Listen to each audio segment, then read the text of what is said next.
Wow, ja. Und genau das wollen wir erreichen, dass in welcher Situation, wo auch immer du drin bist, Gott redet zu dir. Gott kann zu dir reden durch sein Wort.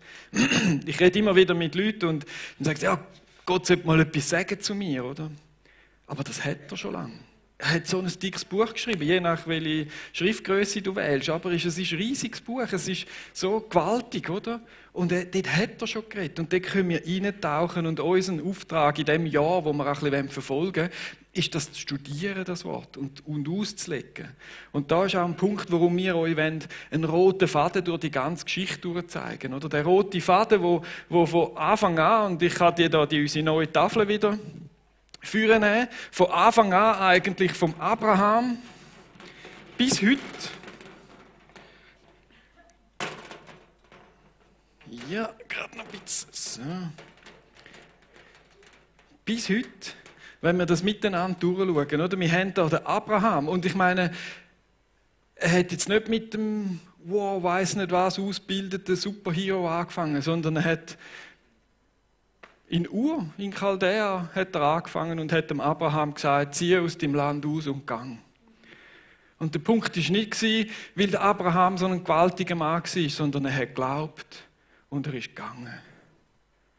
Und durch das ist er ein Glaubensheld geworden für viele Menschen. Bis heute, ins Jahr 2019, ist er ein Glaubensheld geworden für die Israeliten, aber auch für mich, um immer wieder zu merken, jawohl, ich will weitergehen, ich will gehen. Und das hat nicht so viel mit mir zu tun, sondern mit dem, dass Gott mich ruft, dass ich in Gottes Plan laufen will. Und der Weg, das ist das, was Steffi gestern predigt hat, letzten Sonntag. Mir kommt es vor, als wäre es gestern gewesen, oder so, wow. Warum? Weil ich jetzt die restlichen 30 Kapitel im 1. Mose erzähle bis zum Schluss. Und ich habe dann das durchgelesen und gemacht und wirklich, wirklich. Und mir ist in dem Ganzen hinein, oder, wo wir jetzt so unterwegs sind, ist mir so ein bisschen in den Sinn gekommen, hey, ist das wirklich die richtige Sippe gewesen? Hat Gott wirklich den Richtigen verwünscht, oder? Also, ich meine, kennt ihr das? Wenn ihr euch für eure Sippe schon mal fremdgeschämt habt? Kennt ihr das? Weißt du, wenn du so Geschichten hörst und dann kommt der Brütsch und sagt, und du denkst, nein, mit dem höre ich, nein, ja, das ist unser Bruder, da hast du immer schon ein bisschen zu wenig Luft bekommen bei der Geburt oder so. Oder das, ja. Aber du schämst dich einfach, oder? Und wenn ich die Bibel manchmal lese und sehe, was die bietet, denke ich manchmal, hat Gott wirklich die richtige Sippe gewählt? Und da wollen wir jetzt miteinander reinschauen. Wir wollen die Typen anschauen, die da kommen. Oder? Wir haben den Abraham und den nächsten, der kommt, den habe ich da hinten versteckt. Das ist der Isaac. Und wir schauen in dem sein Leben hinein. Ein Stück weit. Und wenn wir mal schauen, was hat denn der so geboten? Was hat denn der so auszeichnet? Wo er da, schaut alles ein bisschen. So. Ah nein, das ist ja nicht magnetisch. Nochmal ein Kleberchen. Oder wir wollen schauen, was der Isaac, wir wollen in sein Leben hineinschauen. Und sein Leben ist eigentlich nur schon, dass er auf die Welt kommt, ist es ein Wunder. Weil eigentlich ist seine Mami unfruchtbar. Und können kein Kind haben. Und bis ins höchste Alter nicht. Und dann irgendwann kommt die Verheißung, ja, du wirst einen Sohn haben. Und das ist dann der Isaac gewesen. Und darum, Isaac heisst ja auch, dass man lacht, oder? Es ist fröhlich, es ist gut, das ist genau der Grund. Darum hat er auch die Hände so in der Höhe, weil er sich fähnet, oder? Und das ist so eine gute Sache, dass der auf die Welt gekommen ist. Überhaupt einmal einfach gut. Und dann ist es ein paar Jahre gegangen und dann hätte man ihn opfern auf einem Berg. In Moria. Und das ist nochmal cool, oder? Der hat es überlebt. Die haben alles gebaut, das Messer dabei gehabt, alles, oder? Und Gott hat ihn rausgerettet. Und das ist eine gewaltige Geschichte, wie Gott da wieder eingreift ins Leben vom Isaac. Und da weitermacht, oder?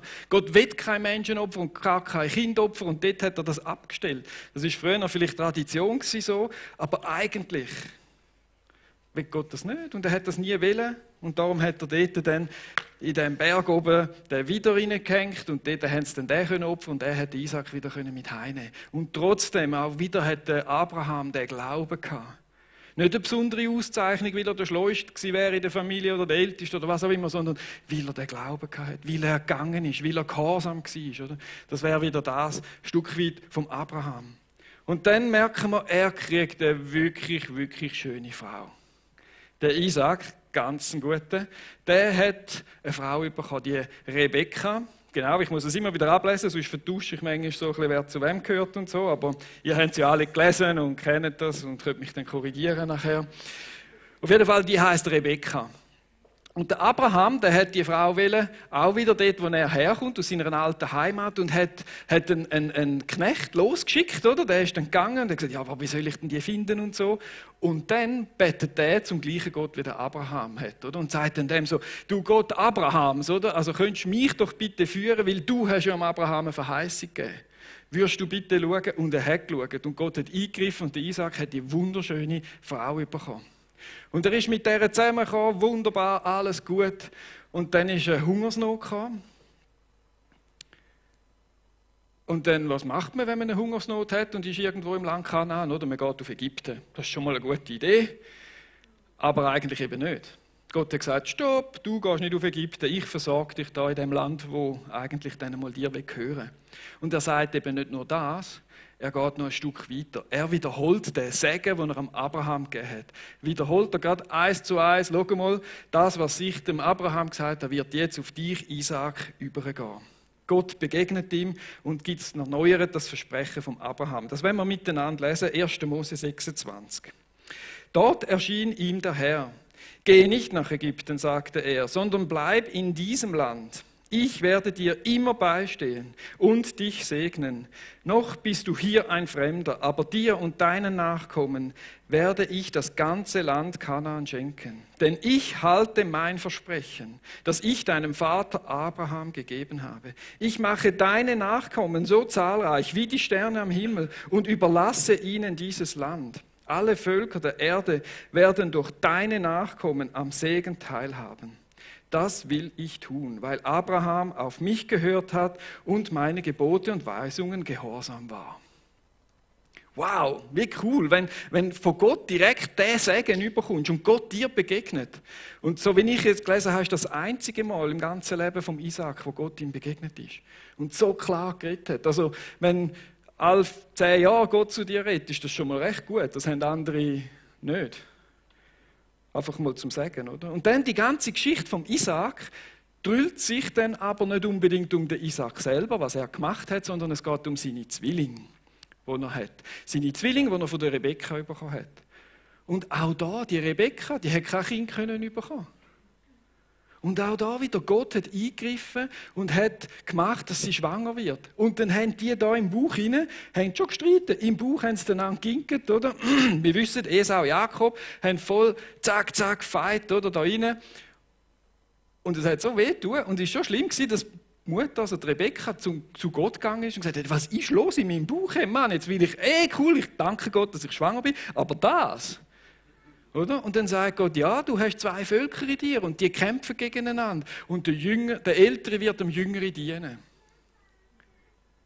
Das ist eine riesige Prophezeiung, die Gott über diesen Menschen hatte oder über den Josef hatte.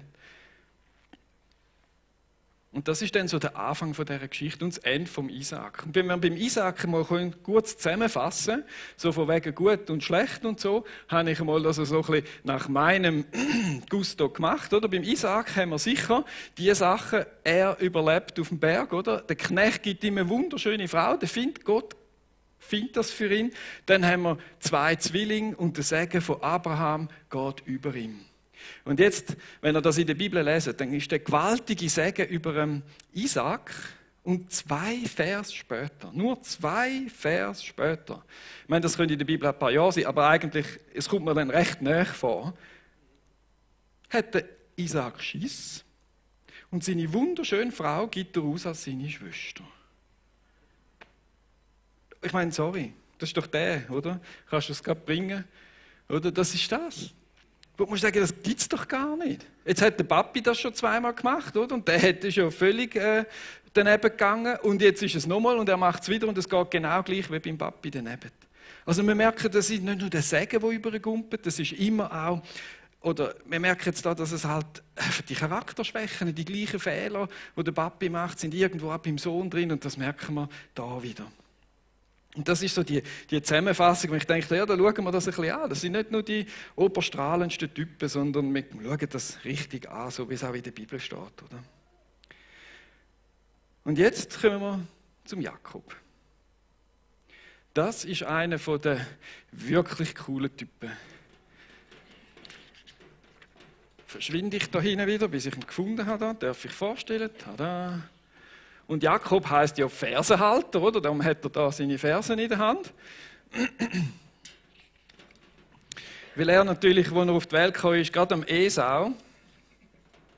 Nein, das ist wieder kein Magnetchen. Das nächste Mal dann. Gerade am Esau den Fersen gehabt hat und dann sind sie nur fast miteinander aus. Und der Jakob war der Zweitgeborene gewesen. Und das ist immer so der zweite Ziel, oder? Das ist nicht so eine coole Sache. Beim Sägen kommst du irgendwie nicht so gut weg und du kommst auch beim Erbverteilen nicht so gut weg. Es geht alles auf den Erstgeborenen. Und das ist so ein bisschen das gewesen, wo man denkt hat, ja, okay, ja, ist jetzt dumm gelaufen für dich, Jakob, oder? Und dann, wenn wir die zwei Typen anschauen, der eine ist so ein Mann wie im Bilderbuch, ein Jäger, Pfeilbogen, Jagen und im Wald und Zeug. Und der der Jakob, ist da eher um Zelt herum gewesen. Ein Mann mit Sitte steht in meiner Übersetzung drin. Und ich weiss jetzt nicht, Sitte ist vielleicht auch noch so ein bisschen listig. Es ist sicher nicht nur Sitte, sondern es ist auch listig. Und wenn man den Namen Jakob auch übersetzt, kann man so der Listige. Und das kommt dann ziemlich schnell. Der Jakob konnte kochen, gute Sache. Hat da bei einer Kochsendung, oder? Das Linsengericht, zack. Und dann kommt der Esau. Beim Esau ist klar, der Bauch redet lauter als Hirn. Kommt dort und sagt, ich habe Hunger. Und weißt, die Liste ist ja der richtige Moment zu verwünschen für etwas, oder? Und der Jakob genau im richtigen Moment, oder? Du kannst haben von mir, was du willst. Da, schau mal, Linsen, ein paar Brötchen rundherum, eine super Sache. Aber dein Erstgeburtsrecht nimmt dich dann schon. Und eben, wie wir gesagt haben, der Bauch ist lauter als... Bei den Männern ist es manchmal so, dass unten Sachen lauter sind wie oben, oder? Also, und dann... der sagt ja. Der sagt ja, meine Damen und Herren, der sagt ja. Und gibt sein Segen, sein Erstgeburtsrecht für nichts weg. Und darum steht in der Bibel, er hat es verachtet. Ich meine, das ist wirklich... auf der Skala Fremdschämen ist das etwas vom Höchsten. Und du denkst, nein. Oder? Und das ist ja nur List, das ist gar nicht, ich finde jetzt das nicht so böse. Der hat einfach im richtigen Moment den richtigen Deal präsentiert und vielleicht ein bisschen die Not ausgenutzt, aber ja, genau. Man kann das diskutieren, wie man will, aber er hat auf jeden Fall das bekommen. Aber später ist er dann ein bisschen aktiver geworden mit Linken. Weil dann ist der Isaac, der ist langsam alt geworden, und gesagt, hey, ich will den ersten Segen weitergeben, meinem Sohn, dem Esau. Und die Mami hat es gehört. Die Mami hat es gehört und hat auch mitgemischt. Oder? Vielleicht ist das gar nicht so gut gewesen, dass sie am Anfang die Verheißung bekommen hat. Dass der Ältere am Jüngeren wird dienen. Und hat gedacht, oh, da muss ich jetzt anfangen zu mischen. Oder? Da helfe ich jetzt dem Jakob, dass er den Esau überlisten kann. Und dann hat der Vater, der Isaac, hat dann quasi gesagt, so, du kochst mir etwas, Esau, und du bringst es mir ins Zelt und ich esse dann davon und ich segne dich dann. Und die Mutter und der Jakob haben das zusammen das gleiche Gericht gekocht, noch ein paar Haare um den Arm herumgewickelt und andere Kleider, hat dann nach Jagd geschmeckt und so weiter. Und am Schluss hat der Isaac nichts gemerkt und hat den Jakob gesegnet. Eine riesige Linkerei. Und so eine Linkerei fliegt auf. Und der Esau kommt natürlich auch retour, auch mit dem feinen Gericht. Und der Isaac sagt, hey, ich habe doch schon dich gesegnet. Und dann ist da auch der 20er runtergefallen. Und er hat gesagt, Jakob, wenn mein Papa stirbt, spätestens dann bringe ich dich auch unter die Erde. Und jetzt gibt es Lampen, oder? Also so nicht. Vorher okay, da muss ich zugeben, da habe ich nicht ganz richtig geschnallt, oder? Und habe einen Fehler gemacht. Aber jetzt hast du mich beschissen und jetzt gibt das Saures. Und der Jakob natürlich, oh no, Flucht, oder? Das geht nicht, so will ich es nicht, oder? Und ist dann losgezogen und ist abgehauen und ich nehme an, der hat nicht viel mehr dabei gehabt als seinen langen Mantel, ein paar Sandalen, wenn überhaupt, und geht und ist den ganzen Tag unterwegs und kommt dann an einen Ort her, wo er seinen Kopf auf einen Stein legt. Da haben wir der Jakob, der nichts hat, außer den Stein als Küsse. Müde ist er, auf der Flucht. Er hat seinen Bruder übers Ohr gehauen. Und Gott begegnet ihm. Und Gott nimmt ihn und wählt ihn. Also auch wieder jemand, wo man muss sagen, ja, also verdient hat er es nicht, oder wie ist das möglich, oder? Und da kommt das, muss ich wieder schauen, wo ich bin, wenn ich das einfach so frei erzähle. Und er sagt, oder, er träumt ja dann von diesen Himmelsleitern, wo Engel auf und ab gehen, und dann oben dran ist der Herr. Oben an dieser Leiter ist der Herr. Und er sagt zu ihm im Traum, ich bin der Herr, der Gott Abrahams und Isaak. Das Land, auf dem du liegst, werde ich dir und deinen Nachkommen geben. Sie werden unzählbar sein, wie der Staub auf der Erde sich in diesem Land ausbreitet und alle Gebiete bevölkern. Und durch dich und deine Nachkommen sollen alle Völker der Erde am Segen teilhaben. Wow, was für eine Verheißung. Ehrlich, ich hätte wahrscheinlich einen anderen gewählt. Gesagt, da komm, wir fangen nochmal an. Oder? Das haben wir ja schon mal gehabt, ein paar Kapitel vorher. Fangen nochmal neu an. Aber nein, Gott steht zu dem und er steht zu dem auch wegen Abraham. Der Segen vom Abraham geht weiter und weiter und weiter. Und dann zieht er weiter ins Land Haran, oder? Er sieht das und wow, und sagt dann zu Gott, hey, wenn ich wieder aus Haran retour komme und es mir gut geht, dann, oder? Du musst dich noch ein bisschen beweisen, Gott. Schon schön, wenn du mir das sagst, aber beweis dich noch ein bisschen. Und dann ist er aber zurück, also nicht zurück, sondern er steht auf Haran hin. Und das finde ich wirklich etwas vom Genialsten in der Bibel, oder? Wo der Jakob den Laban trifft, oder? So zwei so Trickser, oder? Wo sich gegenseitig Saures kennen, oder? Sie sind immer schön nett mit einem Smile und hinten haben sie noch so ein bisschen einen Ass im Ärmel, wo man den anderen übertrumpfen und so. Ich finde, der trifft genau einen würdigen Schwiegervater, oder? Für den Jakob. Eigentlich wirklich gute Sache, oder? Dann auf jeden Fall treffen die sich und Jakob verliebt sich und sagt, wow, das ist genau die Frau, die heißt Rahel. Genau, ist richtig? Ja, danke. Oder die heißt Rahel und er sagt, oh, die will ich, oder? Und dann der Laban, 7 Jahre ist sie, musst du schaffen für sie, oder? 7 Jahre schafft er dann für sie und das sind Tage, oder? Wenn du verliebt bist, das geht nicht Jahre, das sind zack, zack, zack, oder? Und dann, ich kann heiraten, Hochzeitswoche, Hochzeitsmonat, ich weiss nicht genau, wie die Traditionen waren, ein Riesenfest und sie haben getrunken und alles und super und irgendwann nach der Hochzeitsnacht kommt er die vermeintliche Rahel über, verwacht dann am nächsten Tag. Oh, vielleicht noch ein bisschen so, oder? Noch ein bisschen, oh, was ist das für ein Wein? Und dann merkt er, hat die falsche Frau im Bett. Also das muss trotzdem erst passieren.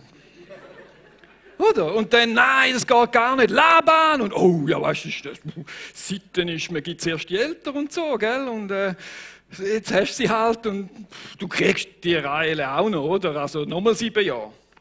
Nein, nochmal 7 Jahre, oder? Aber er kommt sie ja dann gerade über und arbeitet dann, also quasi wie so auf Kredit, oder? Dass er dann hat er also 2 Frauen und die Mägde, die es bekommen haben, und er muss nochmal 7 Jahre arbeiten. Jetzt schafft er 14 Jahre lang für die 2 Frauen. Das ist sehr positiv, oder? Weil mit 2 Frauen geht es einfach schneller. Der kriegt 12 Söhne in dieser Zeit, also 11 und der Benjamin kommt dann in Kanaan wieder, wenn er zurück ist auf die Welt. Aber eigentlich 12 Kinder hat er bekommen in dieser Zeit. Und das ist gewaltig. Ich glaube, er ist so der Erste, der etwas sieht von dem, was könnte werden, wenn Gott sagt, hey, ich werde Völker schenken aus dir raus, werden Könige kommen und so weiter. Wow, er sieht so ein bisschen mit diesen 12 Söhnen etwas, was da abgeht, oder? Und das finde ich einfach auch, der Ruben, Simeon, Levi, Juda, der Dan, Naphtali, Gad, Aser, Issachar, Sebulon, Josef und Benjamin. Und da kommen immer Kids for Music in den Sinn, oder? Das habe ich nur auswendig wegen dem, oder? Ja, genau, so ungefähr heisst. Die Melodie habe ich einmal vergessen, aber die Namen habe ich tipptopp. 14 Jahre, und nach 14 Jahren geht es erst richtig los, weil dann geht es ja um den Lohn. Oder? Jetzt hat er ja Lohn gehabt, 2 Frauen, er hat gesagt, ich arbeite jetzt weiter für dich, also jetzt will ich auch Lohn, dann verhandelt es den Lohn. Und der Lohn, der wird wieder 3-4 Mal umgetrickst und umgeschoben und Jakob macht einen Trick mit diesen weiss gestreifelten und aufgeschnittenen Dingen und man hat keine Ahnung, wie es geht, aber es spielt überhaupt keine Rolle, weil Gott ist mit dem Jakob. Und egal wie der Laban die Löhne jetzt hören wir die Gefleckten, nein, jetzt hören wir doch wieder die Weißen, nein, jetzt sind wir die Schwarzen, es ist gleich. Gott ist mit dem Jakob und er wird gesegnet und gesegnet und gesegnet und gesegnet und gesegnet. Und er hat riesige Herden und er hat seine Mägde und Knechte, er hat die 12 Söhne, er hat seine Frauen. Bei den Frauen ist so ein bisschen, gell, 2 Schwestern teilen sich den gleichen Mann, immer ein bisschen ein Fight, wer kommt denn jetzt welche Nacht über und wie geht es weiter und so. Eher nicht so cool gewesen wahrscheinlich, aber er wird gesegnet von Gott und es geht viel Segen mit ihm. Und dann kommt eines Tages, merkt er, hey, ich bin eigentlich gar nicht mehr so willkommen da in Haran. Der Laban schaut immer komisch, die Knechte schimpfen immer und hey, ich gang. Und dann, eines Morgens, zieht er mit allem, was er hat, ab. Richtig Kanaan. Er trifft dann den Laban noch einmal, oder? Aber wieder Gott schaut, oder? Im Traum begegnet er dem Laban und sagt, hey, wehe, ein böses Wort. Und dann, oder? Und dann kommt er natürlich ganz lieb und sie haben einen ganz lieben Vertrag und so, weil Gott hat schon Eindruck gemacht beim Laban. Und dann zieht er los und dann kommt er endlich so ins Land vom Esau und dann geht es schon wieder weiter mit, wie mache ich das, dass der Esau mich wieder gern hat und so. Dann hat er da all die Herden parat gemacht mit den Hirten, die er vorausgeschickt hat und er mit sich, mit der Lieblingsfrau und seinen Söhnen ist zurückgeblieben und am Schluss nur noch er. Alle hat er vorausgeschickt, dass halt vielleicht ihm dann doch nichts passiert, oder? Und am Schluss steht er in der Nacht über den Fluss hinein. Und dann steht dort ein Typ und sie kämpfen die ganze Nacht. Sie kämpfen die ganze Nacht. Und der Jakob, ich finde, das zeichnet ihn jetzt schon noch aus, oder? Dass er mit Gott kämpft, eine Nacht lang und es überlebt und aushaltet und Gott auch mag so, weißt, so Würgegriff und Zeug, oder? Bis dann der Engel Gottes ihm eins auf die Hüfte tätscht und dann kann er kaum mehr laufen. Aber er sagt, hey, ich lasse dich nicht gehen, bis du mich segnest. Und dann sagt er, ja, wie ist dein Name? Jakob. Ja, nein, du heisst nicht mehr Jakob, du heisst von jetzt an Israel. Und Israel bedeutet eigentlich ein Stück wie der mit Gott gekämpft hat. Aber man könnte es auch auslegen, dass Gott mit dem Namensträger für den kämpft. Also Gott kämpft für Israel. So könnte man es auch auslegen. Und beides ist ja richtig. Beides stimmt. Und das ist so das Gewaltige, wo ich gemerkt habe, hey, der Jakob, der hat wirklich etwas gesehen von dieser Verheißung. Ist Gott ganz nahe gewesen, hat Gott abgerungen und den Segen abgerungen und ist dann ins Land Kanaan gegangen zum Esau. Und der Esau seinerseits, der hat ja auch einen riesen Segen erlebt. Dem geht es auch gut. Der hat auch sein Imperium so ein bisschen aufgebaut, oder? Und begegnet ihm dann dort und der ist gnädig. Was man ihm ja nicht so geben würde, wenn man ihn so ein bisschen kennt aus den ersten paar Kapiteln. Aber er kommt zurück und er ist gnädig dem Jakob gegenüber und fällt ihm um den Hals und sagt, hey, so gut sind wir miteinander wieder zusammen und du kannst da natürlich sein und hey, bleib bei mir. Und Gott sagt dann, nein, geh an einen anderen Ort und baue mir dort einen Altar. Und das hat er dann auch gemacht, ist treu dort gewesen. Und wisst ihr, also das haben wir heute im Büro noch geschwind, er hat gesagt, hey, jetzt kommt noch so ein kleines Stückchen, der Isaac lebt noch. Nach 14 Jahren und noch den Lohnjahr, oder? Lebt er immer noch. Und hat doch eigentlich vor 15 Jahren schon gesagt, oh, ich weiß nicht mehr, wie lange ich lebe. Ich glaube, ich segne jetzt meinen Erstgeborenen, oder? Weil hat er sich schon ein bisschen verschätzt. Also so denkt so, was? Und dann das andere, wo der Joni dann noch so gesagt hat, ja, und stell dir mal vor, oder? Ich meine, der geht zuerst zum Esau, dann zieht er noch so im Land um und irgendwann kommt er dann zum Isaac. Oder? Also ist auch so, diese Familienverhältnisse sind manchmal auch ein bisschen, genau. Hey, jetzt haben wir den schon durch, wir sind aber noch nicht am Ende, ich darf noch ein bisschen. Ich will da noch ganz kurz zusammenfassen, was wir da haben. Oder? Da sehen wir nochmal die Verheißungen, die erfüllt sind, das Coole, das Gute, das Lässige in dem Leben hinein, oder? Und der Jakob bringt eigentlich viel Gutes mit und dann aber auch die negativen Sachen. Und da ist halt etwas, er will mit List seine Ziele erreichen. Das finde ich einer von diesen Punkten, wo ich mir könnte, hey, das ist so einer, der es immer selber probiert hat. Und Gott hätte doch ganz auf eine andere Art das können lösen. Aber er hat es immer selber mischen und macht und tut und so weiter. Und jetzt haben wir ja die 12 Söhne durchgenommen. Und da gibt es einen, wo es einfach so ein Kapitel gibt, der Juda, wo ich denke, hey, also stell dir mal vor, du könntest ein Kapitel über dich in der Bibel haben. Eins. Nicht einmal ein paar Verse, sagen wir es so. Du wirst ja wohl eine glorreiche Geschichte nehmen, oder?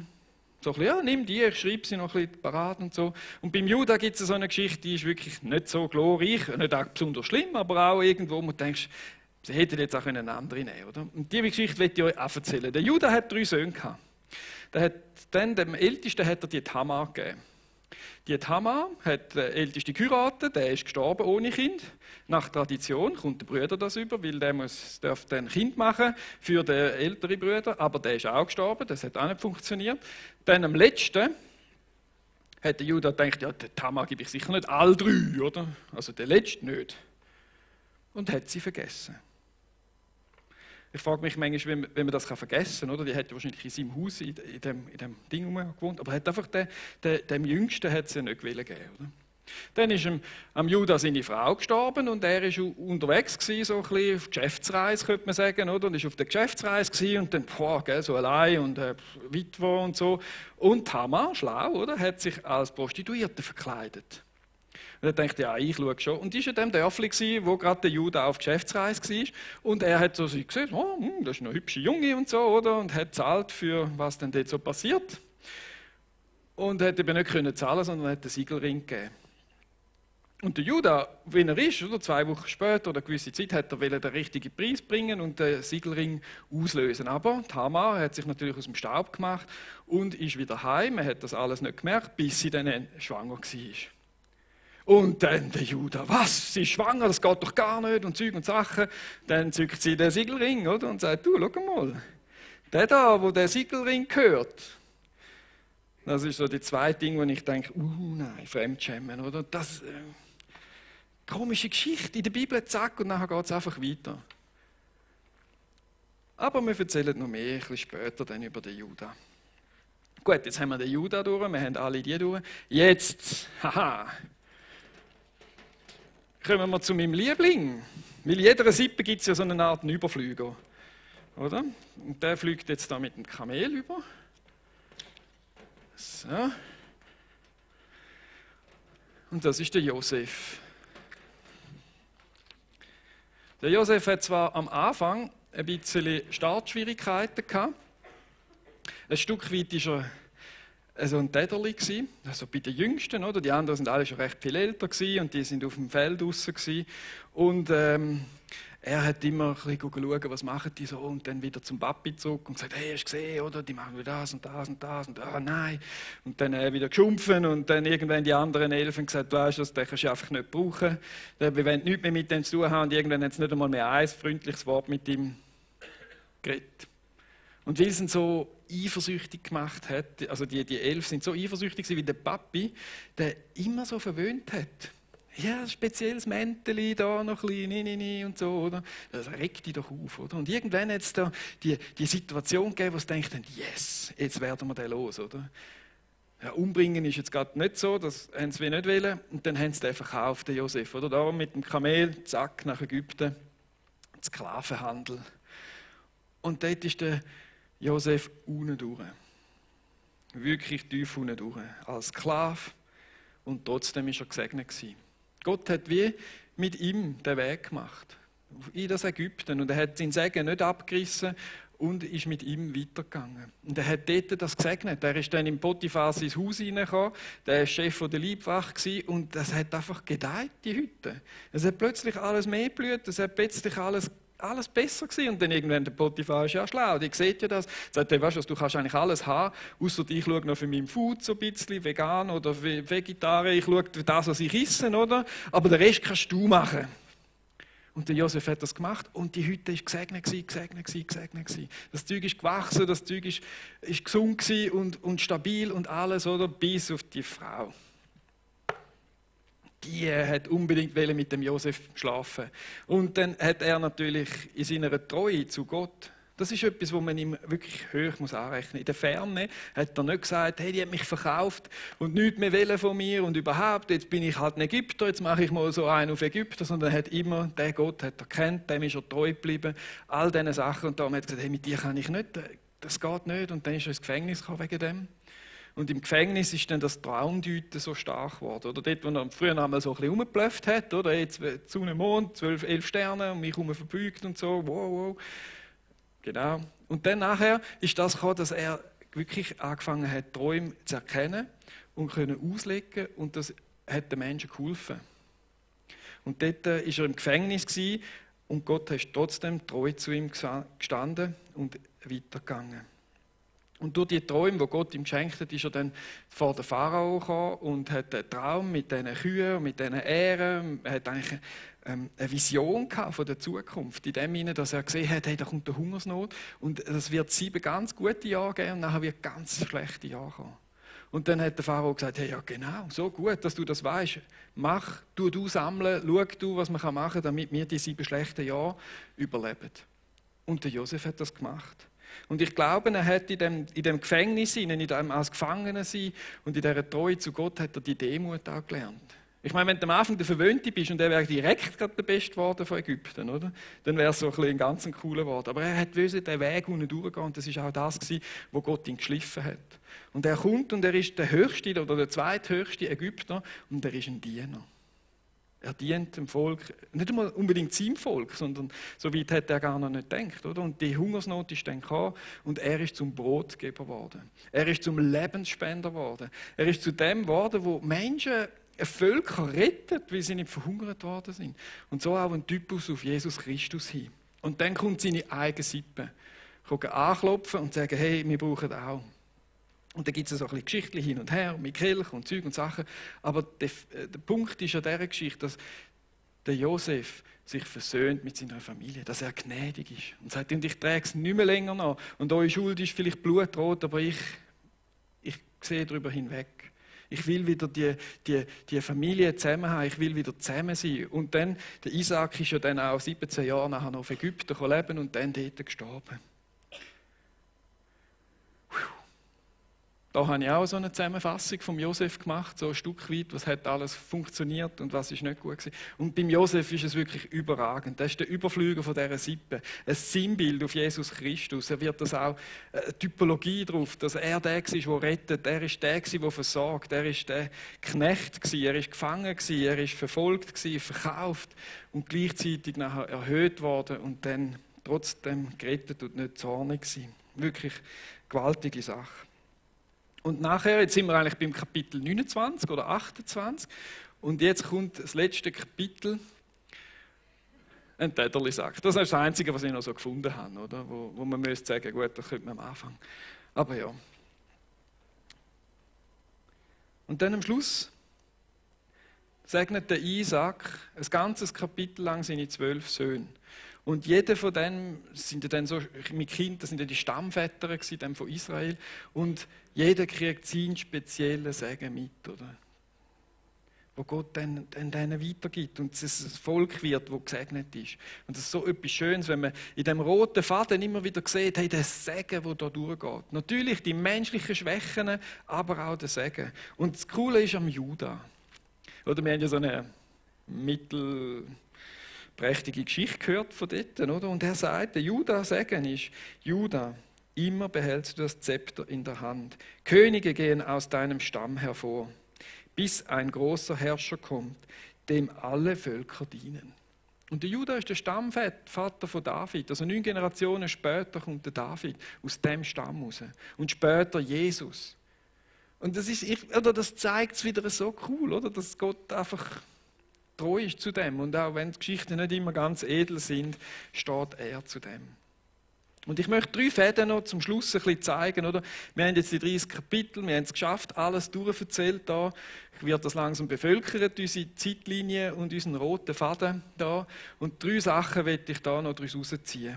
Und zwar eins ist familiäres Erbe. Wir werden kurz noch über Erbe reden. Und zwar dort über den Segen. Und ich finde es so gewaltig, wenn man sieht, wie Gott seine Verheißung wahr macht, egal wie die Leute sich verhalten, ein Stück weit. Wenn er, ja, wie soll ich jetzt das sagen? Er braucht normal. Ich habe etwas gelernt an diesem Wochenende und auch in dieser Vorbereitung der Predigt. Oder? Und zwar, Gott braucht normale Menschen wie dich und mich. Weil andere gibt es nicht auf dieser Kugel. Es gibt keine perfekten Menschen. Es gibt nichts in die Richtung. Also braucht er die er noch kann brauchen. Und das sind die glauben und gehen. Dann ist wieder der Abraham, der Glaubensheld. Und das ist so das Passende. In jedem Leben drin hat es Segen. In jedem Leben drin hat es Charakterschwächen, hat es negative Sachen. Das ist normal. Und verfall ja nicht in die Ausrede oder in die 2 Ausreden, um zu sagen, ja, ich bin halt so, das ist pah. Oder? Oder sagen, ja, Gott kann mich wegen dem nicht brauchen. Das stimmt nicht. Er hat schon immer solche gebraucht, weil andere gibt es nicht auf dieser Kugel. Er will dich brauchen, um seine Geschichte weiterzuschreiben. Wir sind jetzt natürlich dort ganz beim 2000, oder? Aber er will die Geschichte mit dir weiterschreiben. Und es gibt keine Ausrede in dem Sinn, ich habe halt ein paar Schwächen mehr als die anderen. Das hat jeder, das habe ich auch. Das ist normal. Aber Gott will uns brauchen und diesen Weg mit uns gehen. Und darum finde ich es so wichtig, auch selber mal dran zu schauen, wo stehst du denn? Wo ist mein Segen in meinem Leben drin, oder? Wo du so ein Bild machst, hey, wo bin ich gut, wo sind meine Talente, wo bin ich gesegnet von Gott? Und auf der anderen Seite zu sagen, hey, und da habe ich meine Charakterschwächen und die will ich durchbrechen und denen will ich widerstehen. Und Gott sagt, ja, mach das. Ich habe ein Leben lang Zeit mit dir, um das ein bisschen anzugehen, was negativ ist. Und ich habe eine Elendsgeduld. Zeigt uns da wieder unsere Geschichte, die wir bis jetzt hatten. Ich habe eine Elendsgeduld und wir haben noch einen Vorteil. Wir haben den Heiligen Geist in unserem Herzen, der uns diese Sachen auch aufzeigt und hilft bei der Veränderung. Und das ist so etwas Schönes, so etwas Beruhigendes, dass ich kann sagen, er braucht mich und er hilft mir auch, bei diesen negativen Charakterschwächen dran zu bleiben. Und dann das Zweite, das ist so das No Insta Life. Ich finde, das Schöne an der Bibel ist, dass wir nicht ein Instagram live posten vor Gott, sondern dass wir einfach ehrlich sein können und nicht irgendwie etwas vorspielen müssen. Wenn wir jetzt ich habe das mitgenommen, kannst du das zeigen. Wenn wir jetzt da wollen, genau klicken. So gut. Wie? Ist gekommen. Jetzt. Ist jetzt wieder weg, oder was? Nun gut, das bringt mich jetzt gerade ein bisschen raus. Aber der Punkt ist, wenn Gott bei dem man sich gesagt hat vorher, dass er uns brauchen will und wir an dem arbeiten können und allem, oder? Da kommt der Apostelgeschichte 3,25 so stark zum Tragen, oder? Ihr habt vollen Anteil an dem Bund, den der Gott mit euren Vorfahren eingegangen ist. Denn als er diesen Bund schloss, sagte er zu Abraham, durch deine Nachkommen werde ich alle Völker auf der Erde segnen. Und das ist das, wo wir auch einen Anteil haben. Das ist nicht nur Altes Testament, das ist Apostelgeschichte, da geht es dann ins Neue rein. Da gehen die Leute, die sich bekehrt haben, auch die an der Pfingsten dabei sind, aus dem Ausland und so weiter, die dort gekommen sind und gesagt haben, ja, und ich gehe mit dem Gott, oder? Und ihr werdet Anteil haben. Ihr könnt ein Segen sein für das Volk, wo ihr herkommt, für die Erde da. Und da habt ihr einen Anteil. Und da geht der Segen bis in unsere Zeit, bis in zu dir auf. Oder? Und das ist das Schöne. Und jetzt kommen wir zum Insta. Genau. Und das ist das Schöne. Und wir müssen Gott in dem hinein, dass wir den Segen können sie auch nicht vormachen. Und wenn man Instagram nimmt, da sind immer nur die schönsten Fotos drin. Oder immer nur die Schocki-Seiten vom Leben. Und dann tut man so mit Hashtag, oder, wo man suchen kann drauf, dass man dann so die coolen Fotos finden kann, oder? Und dann tut man nicht nur die grossen Sachen aufposten, so irgendwie, ja, hey, Himmelsleiter gesehen und so, oder hey, Engel, oder hey, Glory, oder New Life, oder irgendwie so etwas, New Name, all diese Sachen, oder? Nichts Solches. Oder nicht nur Solches. Sondern man kann immer sagen, hey, ich habe auch mit Gott gekämpft. Ich habe auch gerungen. Hey, ich habe Gott reden gehört, ich habe Gott reden gehört, aber ich habe meinen Job verloren. Das ist das Ehrliche, oder? Wo der eine sagt, hey, Gott hat zu mir geredet und nachher habe ich meine Frau wieder als meine Schwester ausgegeben. Das sind dass eben kein Instagram-Leben ist, sondern dass wir ein Leben führen können in Transparenz und in Ehrlichkeit vor Gott und anderen Menschen. Ich spiele euch da vorne nichts Spezielles vor. Ich bin einfach da und ihr seid da und wir gehen miteinander in dem Ort, wo wir sind. Und sind so ein Segen für die Welt, haben so Anteil an dem. Und da sitzen wir alle im gleichen Boot drin.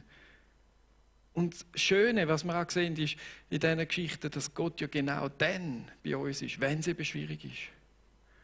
Dann, wenn er mit dem blutigen Stein da liegt und nichts hat, dann kommt das Reden von Gott. Und genau so ist es bei uns im Leben ja auch. Genau dann, wenn wir auf der Flucht sind oder irgendwie von etwas davorrennen oder wenn Schwierigkeiten sind, Nöte, Hilflosigkeit, Angst, Schwächen oder die Charakterfehler oder das Negative wieder durchdrückt, genau dann begegnet uns wieder Gott. Genau dann kommt er mit uns mit. Es gibt ja keine Perfekte, also tut er uns mit dem in dem hinein, wo wir unperfekt sind, in diesen Situationen begegnen. Und das ist eben genau ganz etwas anderes als das Insta-Live, wo wir uns immer schön anschauen können. Die wunderbaren, schlanken und super Typen und viel Geld und alles. Und nein, genau so wollen wir nicht sein. Weil durch alles durch, was wir machen, da bricht Gottes Gnade durch. Durch die ganze Geschichte, die wir da immer sehen, oder? Ich meine, das könnte recht in die Hose. Wenn du all die Geschichten anschaust und fertig denkst, ohne Gott, dann könnte das in die Hose. Der Esau hat den Jakob umgebracht und dort und da und Krieg und Zeug, oder? Aber eigentlich ist am Schluss immer Gottes Gnade, die durch die Geschichte durchwirkt. Es ist dann schlussendlich nicht der Elias, der predigt und Herzen berührt, sondern es ist Gott, der da drin wirkt. Es ist nicht du als Kleingruppenleiter, der deine Gruppe weiterbringt zum Blühen, die Leute, die dort drin sind, sondern es ist Gott, der durch dich wirkt. Es ist nicht besonders, wow, meine Nachbarn haben sich wegen mir, oder sind sie mal in die Kirche gekommen, sondern es ist Gott, der die Herzen bewegt. Es ist das und das freut mich so. Wir in unserer Schwachheit, in Zusammenarbeit mit dem Vater im Himmel, mit Jesus Christus, das ist das, was die besondere Mischung gibt, die das ausmacht, dass wir ein Segen sein für die Welt, dass wir helfen können, weiterzugehen. Und das ist vor 4000 Jahren schon so gewesen, das ist bei Null schon so gewesen, bei Jesus Christus sehen wir das auch und wir sehen das jetzt auch in der heutigen Zeit. Dass in der Zusammenarbeit mit Gott ist es möglich.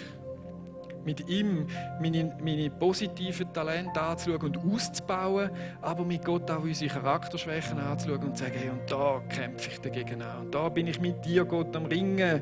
Du weißt, wenn ich da und da und da noch Lücken habe. Aber ich will trotzdem, brauch mich, Jesus, brauch mich. Und das ist das, was ich immer wieder sage, Herr Gott, da bin ich. Ich bin weder perfekt noch irgendetwas, aber brauch mich. Ich will gehen. Ich will gehen. All die sind gegangen und sie sind mit Gott gegangen und haben sich einlassen auf das, was Gott für sie parat hat. Mit all ihrem Positiven und all ihrem Schwächen. Und vielleicht hast du irgendwo angefangen und gesagt, hey, ich bin Held, jetzt habe ich gerade Theologie absolviert und jetzt super gerade im Höch und hey, ich habe all meine Schwächen im Griff. Und dann kommt Gott, der zu dir redet und denkst, wow, oder? Und dann gibt es irgendwann wieder mal so ein Loch, wo du gerade nicht weißt, wo Gott hockt und was, wie, wo, oder? Und dann hast du das Gefühl, jetzt kann mich Gott wieder nicht brauchen, jetzt habe ich wieder mal so einen Mist gebaut. Und das ist eine Lüge. Wenn das in deinem Kopf hockt, ist das eine Lüge. Gott wird es nie gereuen, dich berufen zu haben. Und er steht zu deinem Wort. Und ich habe meistens vor der Predigt, oder? Wenn dann kommst du so und dann redest du so und dann gewaltig, oder? Aber die Woche vorher, ich will nicht, dass ihr die erlebt, oder?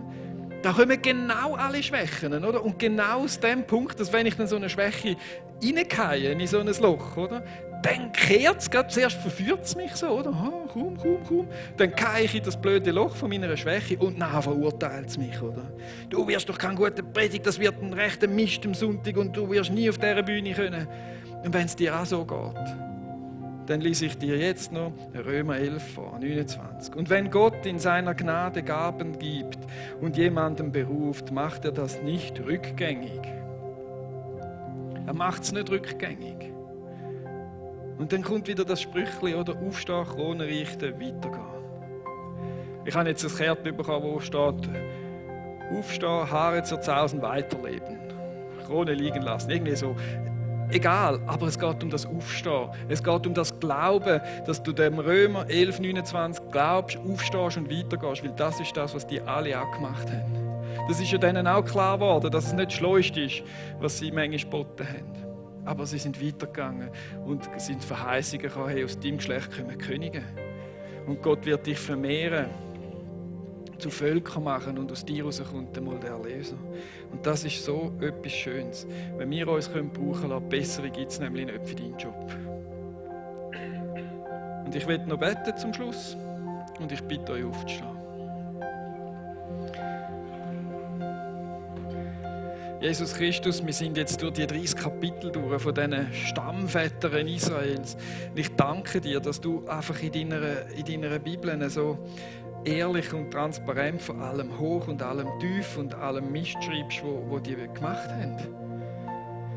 Und ich danke dir dafür, weil es gibt mir eine gewisse Ruhe, mit meinen Schwächen umzugehen. Das gibt mir eine gewisse Gelassenheit, auch dir einfach zu können vertrauen und mit dir zu gehen und zu wissen, du trägst mich durch. Es ist nicht meine Leistung oder irgendetwas. Aber ich will gehen, Jesus Christus. Und so, wenn wir da zusammenstehen und sagen, Jesus, wir wollen gehen. Ich will der sein, der läuft. Ich will der sein, der trotzdem läuft. Und ich will gegen das ankämpfen, was mich zurückhält, gegen die Lügen und Verurteilungen über meine Schwächen. Jesus, weil du hast ganz viel Geduld für uns und du hast den Heiligen Geist für uns, wo wir miteinander können einfach auch an diesen Sachen arbeiten, die negativ sind in unserem Leben hinein. Und ich danke dir, dass du uns so viel Segen in uns hineingegeben hast. Wenn ich da durchschaue, in die Runde, Jesus, die Menschen sind alle begabt und gesegnet von dir. Und wir wollen das hochheben und in dem hinein wollen wir laufen. Jesus Christus, Lob, Preis und Ehre sei dir für deine Geduld und deine Liebe zu diesen Menschen. Du leuchtest auf über all dieser Geschichte hinein. Und du kommst zu deinem Ziel, auch mit eben nicht ganz fertigen Menschen. Und das ist so cool, Jesus. Ich danke dir und es gibt mir Mut, immer wieder auf dieser Bühne zu stehen. Es gibt mir Mut, in der Small Group zu sein. Es gibt mir Mut, Nachbar zu sein und Ehemann zu sein. Mit all meinen Schwächen, mit meinem Segen, das zu machen. Ich danke, dass du an unserer Seite bist.